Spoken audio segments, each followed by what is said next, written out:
Inspirasi kebenaran Alkitab untuk 14 Februari dari Keluaran 12 hingga Keluaran 14 ayat 31. Menerima bimbingan Allah. Allah lah yang berinisiatif untuk membebaskan kita melalui perjalanan yang panjang dan tidak mudah. No easy and short way.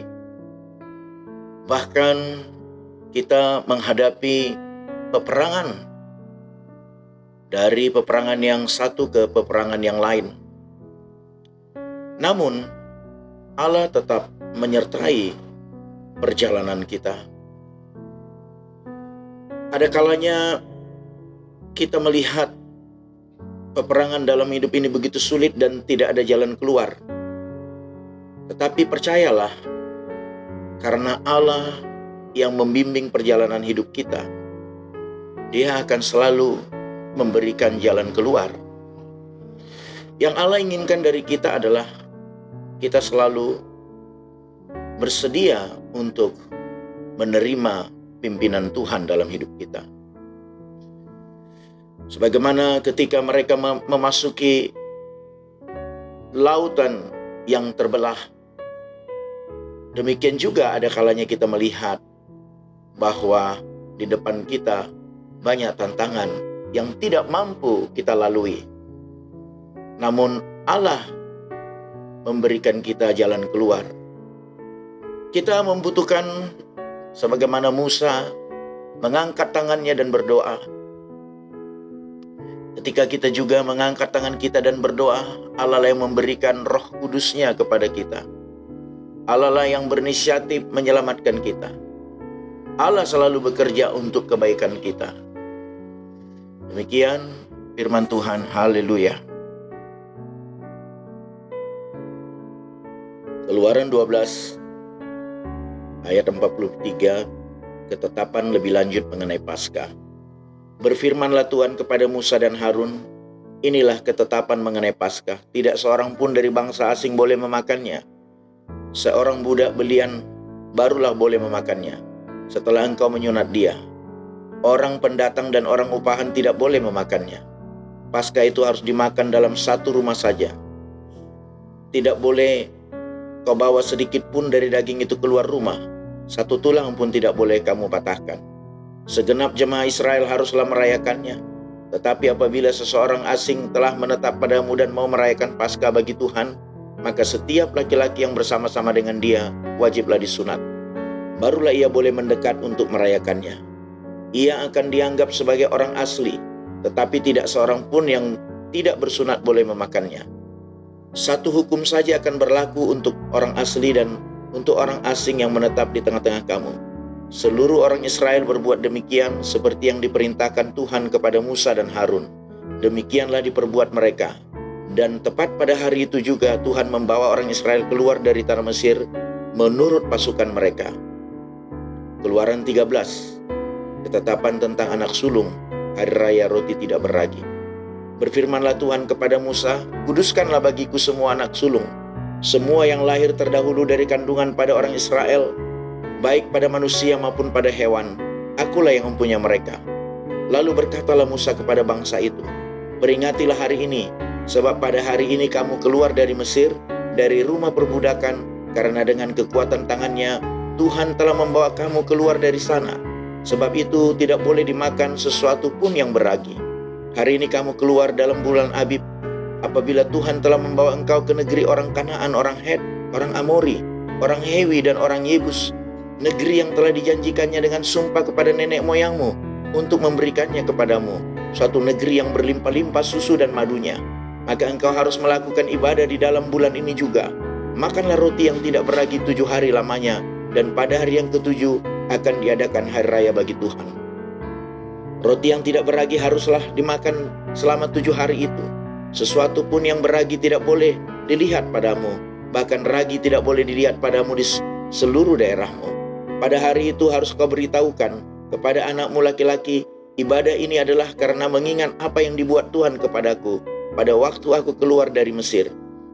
Hal itu bagimu harus menjadi tanda pada tanganmu dan menjadi peringatan di dahimu, supaya hukum Tuhan ada di bibirmu. Sebab dengan tangan yang kuat Tuhan telah membawa engkau keluar dari Mesir.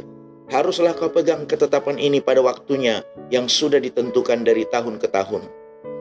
Apabila engkau telah dibawa Tuhan ke negeri orang Kanaan, seperti yang telah dijanjikannya dengan sumpah kepadamu dan kepada nenek moyangmu, dan negeri itu telah diberikannya kepadamu, maka haruslah kau persembahkan bagi Tuhan segala yang lahir terdahulu dari kandungan, juga setiap kali ada hewan yang kau punyai beranak 4 pertama kali, anak jantan yang sulung adalah bagi Tuhan.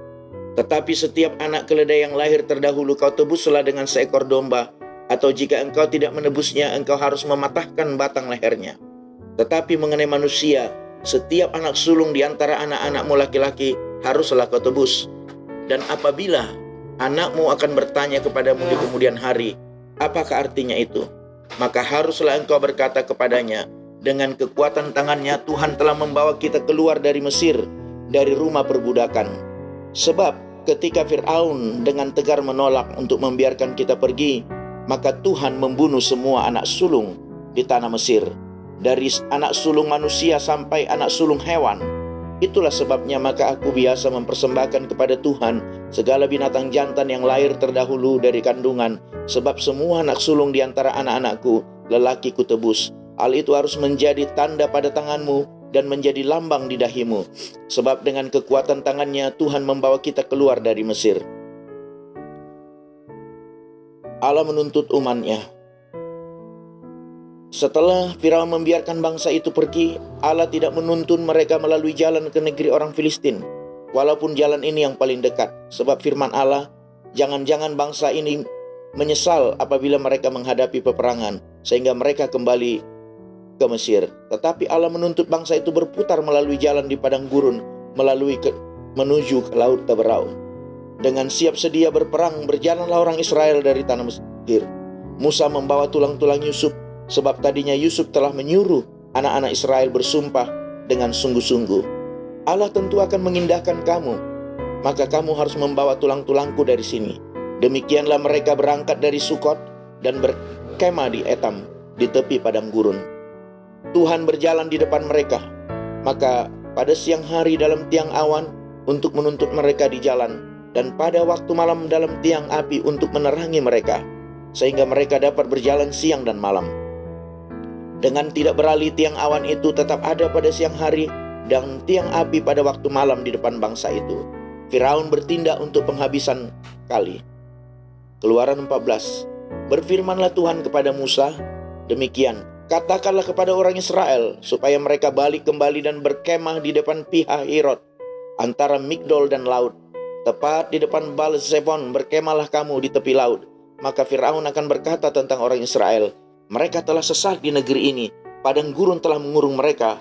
Aku akan mengeraskan hati Firaun, sehingga ia mengejar mereka. Dan terhadap Firaun dan seluruh pasukannya, aku akan menyatakan kemuliaanku, sehingga orang Mesir mengetahui bahwa akulah Tuhan. Lalu mereka berbuat demikian. Demikian diberitahukan kepada Raja Mesir, bahwa bangsa itu telah lari. Maka berubahlah hati Fir'aun dan pegawai-pegawainya terhadap bangsa itu. Dan berkatalah mereka, apakah yang telah kita perbuat ini, bahwa kita membiarkan orang Israel pergi dari perbudakan kita? Kemudian ia memasang keretanya dan membawa rakyatnya, serta ia membawa 600 kereta yang terpilih. Ya, segala kereta Mesir, masing-masing lengkap dengan perwiranya. Demikianlah Tuhan mengeraskan hati Fir'aun, Raja Mesir itu, sehingga ia mengejar orang Israel. Tetapi orang Israel berjalan terus dipimpin oleh tangan yang dinaikkan. Adapun orang Mesir, segala kuda dan kereta Fir'aun, orang-orang berkuda dan pasukannya mengejar mereka dan mencapai mereka pada waktu mereka berkemah di tepi laut dekat Pihahirot di depan Baal-Zefon. Ketika Firaun telah dekat, orang Israel menoleh, maka tampaklah orang Mesir bergerak menyusul mereka. Lalu sangat ketakutanlah orang Israel dan mereka berseru-seru kepada Tuhan. Dan mereka berkata kepada Musa, apakah karena tidak ada kuburan di Mesir, maka engkau membawa kami untuk mati di padang gurun ini? Apakah yang kau perbuat ini terhadap kami dengan membawa kami keluar dari Mesir? Bukankah ini telah kami katakan kepadamu di Mesir, janganlah mengganggu kami dan biarlah kami bekerja pada orang Mesir, sebab lebih baik bagi kami untuk bekerja pada orang Mesir daripada mati di padang gurun ini. Tetapi berkatalah Musa kepada bangsa itu, janganlah takut, Berdirilah tetap dan lihatlah keselamatan dari Tuhan yang akan diberikannya hari ini kepadamu. Sebab orang Mesir yang kamu lihat hari ini tidak akan kamu lihat lagi untuk selama-lamanya. Tuhan akan berperang untuk kamu dan kamu akan diam saja menyeberangi laut Tebrau. Berfirmanlah Tuhan kepada Musa, "Mengapakah engkau berseru-seru demikian kepadaku? Katakanlah kepada orang Israel supaya mereka berangkat, dan engkau angkatlah tongkatmu dan ulurkanlah tanganmu ke atas laut dan belahlah airnya, sehingga orang Israel akan berjalan dari tengah-tengah laut di tempat kering. Tetapi sungguh aku akan mengeraskan hati orang Mesir, sehingga mereka menyusul orang Israel. Dan terhadap Fir'aun dan seluruh pasukannya, keretanya dan orangnya yang berkuda, aku akan menyatakan kemuliaanku. Maka orang Mesir akan mengetahui bahwa akulah Tuhan apabila aku memperlihatkan kemuliaanku terhadap Fir'aun, keretanya dan orangnya yang berkuda." Kemudian bergeraklah malaikat Allah yang tadinya berjalan di depan tentara Israel, lalu berjalan di belakang mereka, dan tiang awan itu bergerak dari depan mereka, lalu berdiri di belakang mereka. Demikianlah tiang itu berdiri di antara tentara orang Mesir dan tentara orang Israel, dan oleh karena awan itu menimbulkan kegelapan, maka malam itu lewat sehingga yang satu tidak dapat mendekati yang lain semalam-malaman itu. Lalu Musa mengulurkan tangannya ke atas laut, dan semalam-malaman itu Tuhan menguakkan air laut dengan perantaran angin timur yang keras, membuat laut itu menjadi tanah kering, maka terbelahlah air itu. Demikianlah orang Israel berjalan dari tengah-tengah laut di tempat kering, sedang di kiri dan di kanan mereka air itu sebagai tembok bagi mereka. Orang Mesir mengejar dan menyusul mereka segala kuda Fir'aun, keretanya dan orangnya yang berkuda sampai ke tengah-tengah laut. Dan pada waktu jaga pagi, Tuhan yang di dalam tiang api dan awan itu memandang kepada tentara orang Mesir, lalu dikacaukannya tentara orang Mesir itu. Ia membuat roda keretanya berjalan miring dan maju dengan berat, sehingga orang Mesir berkata, "Marilah kita lari meninggalkan orang Israel, sebab Tuhanlah yang berperang untuk melawan Mesir." Berfirmanlah Tuhan kepada Musa, "Ulurkanlah tanganmu ke atas laut, supaya air berbalik meliputi orang Mesir, meliputi kereta mereka dan orang mereka yang berkuda."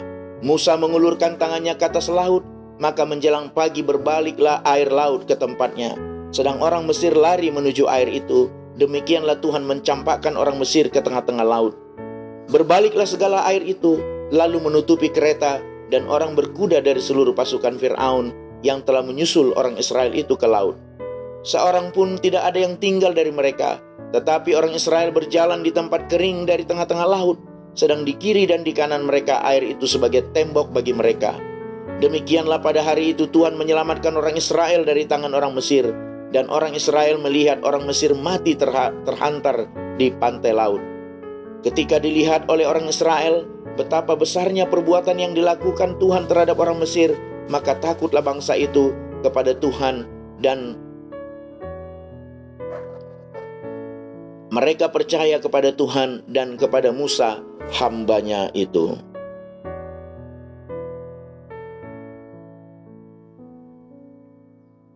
Pembacaan Alkitab selanjutnya dari Amsal 2 ayat 1 hingga 11. "Hai anakku, jika engkau menerima perkataanku dan menyimpan perintahku di dalam hatimu, sehingga telingamu memperhatikan hikmat dan engkau mencenderungkan hatimu kepada kepandaian, ya, jikalau engkau berseru kepada pengertian dan menunjukkan suaramu kepada kepandaian, jikalau engkau mencarinya seperti mencari perak dan mengejarnya seperti mengejar harta terpendam, maka engkau akan memperoleh pengertian tentang takut akan Tuhan dan mendapat pengenalan akan Allah. Karena Tuhanlah yang memberikan hikmat, dari mulutnya datang pengetahuan dan kepandaian.